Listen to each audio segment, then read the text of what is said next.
ശ്രീമന്നാരായണീയം 83 ദശകം. പൗണ്ഡ്രകവധവും വിവിധവധവും.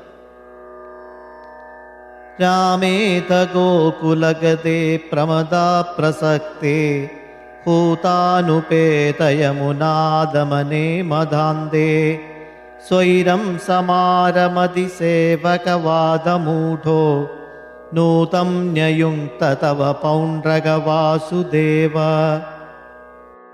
നാരായണോഹമവതീർണ ഇഹാസ്മി ഭൂമൗ ധൽസേ കില ത്വമപി മാമകലക്ഷണാനി ഉത്സൃജ്യതാനി ശരണം വ്രജമാമിതി ത്വാം ദൂതോ ജഗാദ സകലൈർഹസിതഃ സഭായാം. ദൂതേഥയാതവതി യാദവ സൈനികസ്ത്വം യാതോ ദദർശി തവ ഭു കില പൗണ്ഡ്രകീയം. താപേന വക്ഷസി കൃതാംഗമനൽപമൂല്യ ശ്രീകൗസ്തുഭം മകരകുണ്ഡലപീതചേലം. കാളായസം നിജസുദർശനമസ്യതോസ്യ കാലാനലോത്കരകിരേണ സുദർശനേന ശീർഷം ചകർത്തിതമർദ്ധിത ചാസ്യ സേനാം തന്മിത്രകാശിപശിരോപി ചകർത്തകാശ്യാം.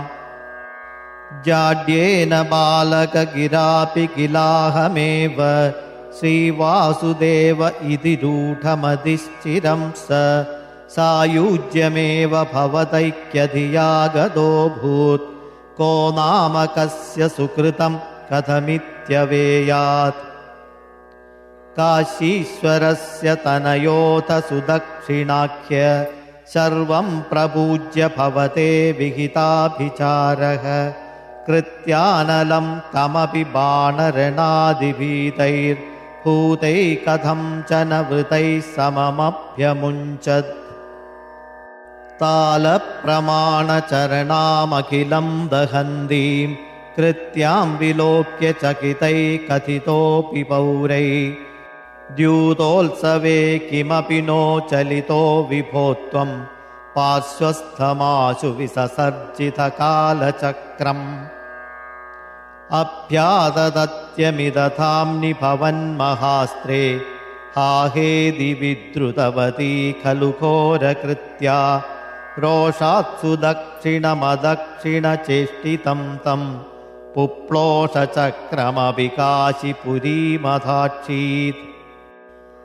സ ഖലു വിവിധോ രക്ഷോഘാതേ കൃതോപകൃതീ പുരാ തവ തു കലയാ മൃത്യും പ്രാപ്തും തദാ ഖലതാം ഗതഃ. നരകസജീവോ ദേശക്ലേശം സൃജന്നഗരാന്തികേ ഛടിതി ഹലിനാ യുദ്ധന്യഥാ പപാദതലാഹതഃ. സാംബം കൗരവ്യപുത്രീഹരണനിയമിതം സാന്ത്വനാർത്ഥീ കുരൂണാം യാതസ്തദ്വാക്യരോഷാ കൃതഗരിനഗരോ മോചയാമാസ രാമഃ. തേ ഖാത്യാ പാണ്ഡവേയൈരിതി യദുപ്രദനാം നാമുചസ്ത്വം തദാനീം തം ത്വാം ദുർബോധലീലം പവനപുരപദേ താപശാന്ത്यै നിഷേവേ.